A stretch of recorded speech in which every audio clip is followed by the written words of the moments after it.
Kama harka fuunee kabajamtoonni fi hordoftoonni maatii mastoota ubtaadhaan hundi keessanuu nagaa jirtu nagaa kootii galata waaqayyo warroota amantii biraatiif ashamaa harka fuunee isiniin jechuu jaaladha akkasumas immoo warroota amantii tawaayidootiif nagaan waaqayyo isiniif haa baay'atu bakka jirtanii fi bakka isin deemtanitti waaqayyo tiksee keessan ta'e sinaa tiksu jecha akkasumas nagaa jirtu nagaa kootii galata rabbii an obboleettii keessan nagaa fayyaa kootan jira isinuu akkam nagaa naaf jirtu ani jira galata waaqayyo isiniin jechuu jaaladha ሰላም ሰላም እህቶቼ ተከበራችሁ የተወደዳችሁ በሰው ሀገርም ያላችሁ በሀገራችሁ ስግደት ውስጥ ያላችሁ እህቶቼ ወንድሞቼ ሰላም ብያችኋለሁ ሰላም ለሁላችንም ይሁን እሱ አምላካችን ይጠብቀን በየንሄድበት ቦታ እሱ ከኛ ጋራ አምላካችን ይጠብቀን የፈጠረን አምላክ እሱ ከሁላችንም ጋራ ከትልቁ ከትንሹ ሳይል እሱ ይጠብቀን አምላካችን ቸር መድኃኒዓለም የፈጠረን አምላክ እሷ እናታችንን መቤታችን እሷ በያለንበት ቦታ እንደ ጥፋታችን ሳትል እንደ እኛ ሳናቅ ያጠፋን ሳታይ እሷ ከሁሉም በደል ውስጥ እሷ ይቅር ትበለን እሷ ከሁሉም ውስጥ መከራ ፈተና ውስጥ ያሉ እህቶቻችን ወንድሞቻችን ታውጣለን እላቸዋለሁ እንደዛውም ደግሞ ብዙ እህቶቻችን ብዙ ወንድሞቻችን ስቃይ ውስጥ ያሉ እህቶቻችን ወንድሞቻችን እሱ አምላክ ይጠብቅልን የደሆች አምላክ የሁሉም አባት አምላክ እሱ ሀገራችንን ሰላም ያርግልን እህቶቻችንም ሁላችንም እውነት ትልቁ ትንሹ ሳይል እኔ ኦሮሞ ነኝ እኔ አማራ ነኝ እኔ ጉራጌ ነኝ እኔ እንዲ ነኝ እኔ ሙስሊም ነኝ እኔ ክርስቲያን ነኝ አይለም እግዚአብሔር አንድ ነው እሱ የፈጠረን እግዚአብሔር እሱ ሀገራችንን የሚጠብቅልን ሁላችንም ሰላም ያርግልን እናታችን አባታችን የእናታችን ሀገራችን ሁሉንም እግዚአብሔር እሱ ይጠብቅልን ልላችሁ ወዳለሁ አካሱማሲ ወንድም ትከሰነው ባልፍ ወንቴናኒ አማሪፋን ሉበደ ijoollee afaan koo beekan qofaa moti kan YouTube ko laalanii like gochuu danda'ani namoonni biraatis namoonni afaan oromoo hin dandeenyani jiru sababa saniif dirqama an oromoo hin danda'a jedhee afaan koo qofa bicha irratti yoo zimje namoonni biraamoo maal jetti jechuun isaanii hinafu yookiin barumsa irraa fudhachuu danda'u akkasumas hundumti keessanuyyuu kan biyya keessa jirtanis kan biyya ambaa keessa jirtanis bakka jirtanitti waaqayyo nagaa fayyaa keessaniif kenne nama biyya keessanitti mana haadha keessanii mana abbaa keessanii biyya keessanitti nagaa fayyaa dhangaltan waaqayyo isinaa taasisu siniin jechaatuma akkasumas immoo warroonni lubbuu ofii irratti faradaa jiran uddugongoranii maaliif seexanni yeroo baay'ee godi yeroo namaan jettu jira sababa saniifuu akka seexanni godhe nun jedhe laallee yeroo baay'ee yooti keenya dabarsaa jirra yeroo baay'ee wanta hin taane way baqa wanta nurraa hin eeggamne way gochaa jirra sababa saniif obboleewwan koo kan biyya ambaa keessa jirtan shamaras ta'e dhiiras ta'e daa'imas ta'e jaarsas ta'e guddaas ta'e xiqqaas ta'e adaraa keessan lubbuu keessan irratti hiffaradina aartanii jettanii fakkeenyaaf namni tokko yeroo aare dhugaa wanta baay'eetu itti mul'ata anarraa nu ka'e inta basaacha garuu obsa godhadha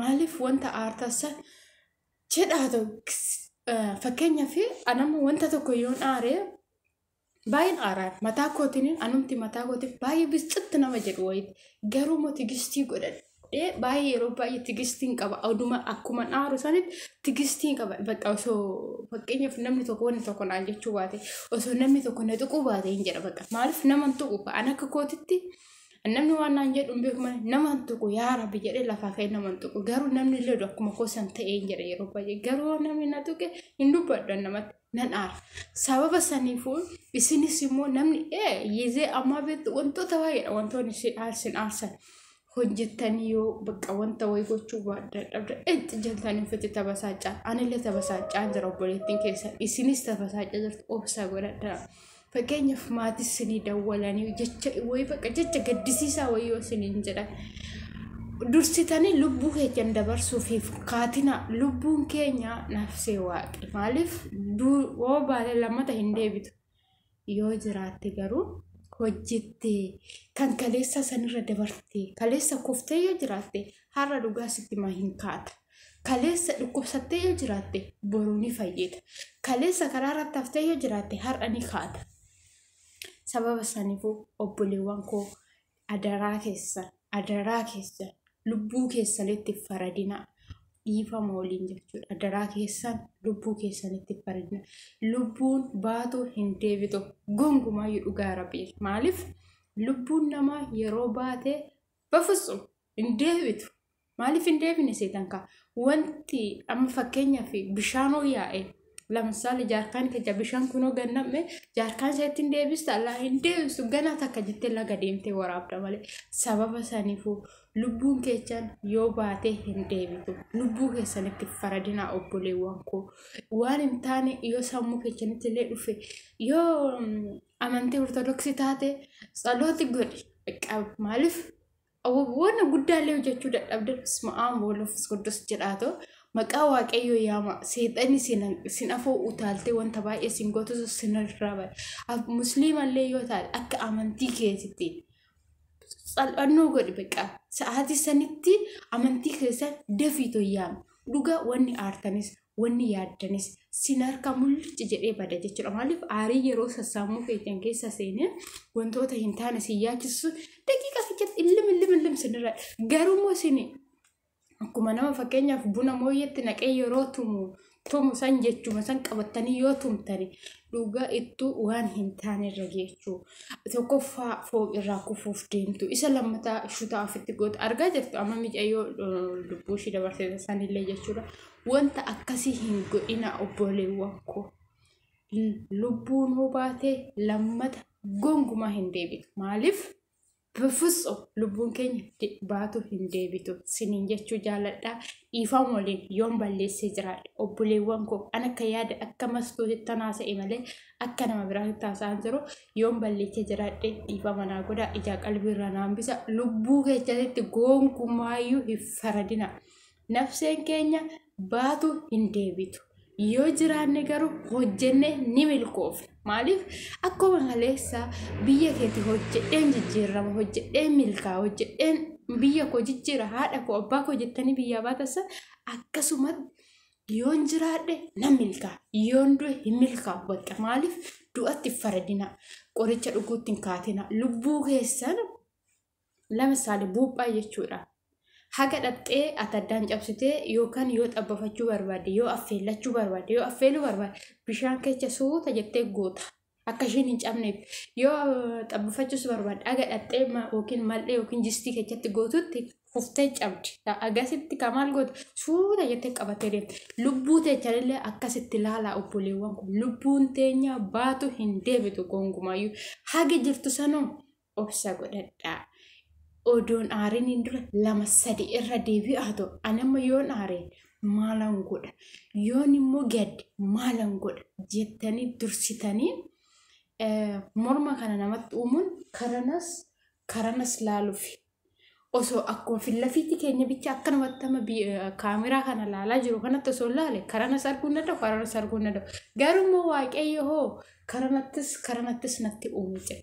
Sababa saniif obboleewwan koo dhiifama naa godhaa. Lubbuu keessanitti faradina kara cabdeen naa yaatu lubbuu keessanitti faradina.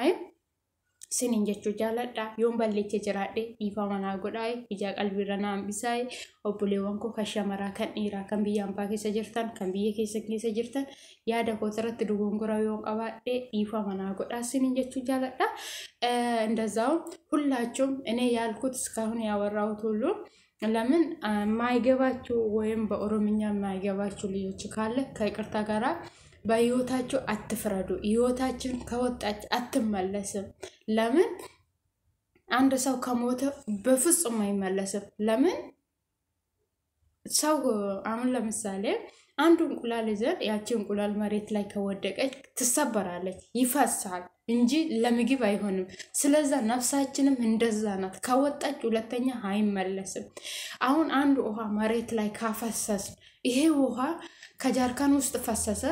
ሲፈስ ይሄ ውሃ ተመልሶ አይቀዳም ህይወታችንም እንደዛ ናት ገና ይሄን ባዶ ጃርካን ይዘን ወንዝ ሄደን እንቀዳለን እንጂ አይመለስም ያ ውሃ ተቀጥቶ ይመለሳል ህይወታችን ግን ከወጣች በፍጹም አይመለስም ስለዚህ እህቶቼ ወንድሞቼ በሰው ሀገር ያላችሁ በአገራችሁ ያላችሁ ስግደት ውስጥ ያላችሁ ተሸግራችሁ ያላችሁ እናንተ ሁላችሁ የእግዚአብሔር ልጆች የሆናችሁ ሁላችንም የእግዚአብሔር ልጆች ነን ወንድም ሆነ ሴትም ሆነ ትልቅም ሆነ ትንሽም ሆነ የኛ የእግዚአብሔር ልጆች ነን እግዚአብሔር ነው የፈጠረን እሱ የፈጠረን አምላክ እሱ ይጠብቀን በህይወታችሁ አትፍረዱ ህይወታችሁ ከሁሉም በላይ ህይወታችሁ ምረጡ ህይወታችን ለማጥፋት አትሮጡ እህቶቼ ወንድሞቼ በሰው ሀገር ያላችሁ ስግደት ሀገር ውስጥ ያላችሁ እናታችሁ እየጠበቀች ነው ኢትዮጵያ ውስጥ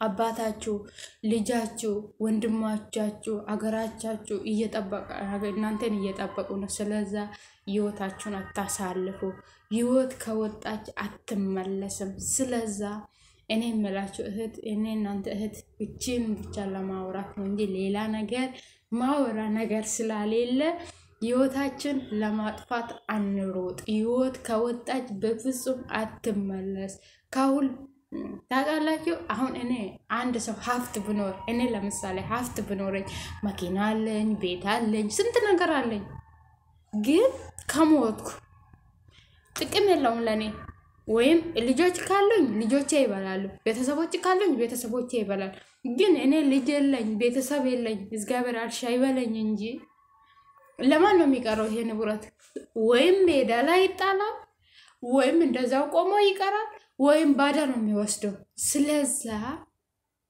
ግን እኛ ሰላም ከሆን እኛ ካለን ይሄ ንብረት ይመጣበታል ለምን እናታችን አባታችን ወንድ የበፊት አያታችን ሁሉ ዘራችን እንደኛ ውጪ ሀገር መጥቶ አይደለም ያሳደጉን እንደኛ እዚህ ሀገር መጥቶ ሰርቶ አይደለም እዛው ኢትዮጵያ ውስጥ ቁጭ ብሎ አርሶ ሰፍቶ አረቄ አውጥቶ ስንት ነገር አርግቶ ነው ያሳደጉን ስለዚህ እነሱ ራሱ አልተበሳጩ እኛ ለምንድን ነው የምንበሳጨው እኛ ለምንድን ነው ራሳችንን የምናሳምመው ስለዚህ እንደዛ ነው የምላችሁ እህቶቼ ወንድሞቼ ይቅርታ ካጠፋው ያጠፋው ነገር ካለ ይቅርታ ብያቸዋለሁ ስለዚህ የምናገረው ይሄ ብቻ ነው እላችኋለሁ ካጠፋው ሶሪ በጣም ይቅርታ እላችኋለሁ እኔ እንደናንተ እናንተ ልመክር ነው እንጂ መጥፎ ነገር ለመናገር ስላልሆነ ስለዚህ በሌላ ቪዲዮ ተመልሼ እስከምመጣ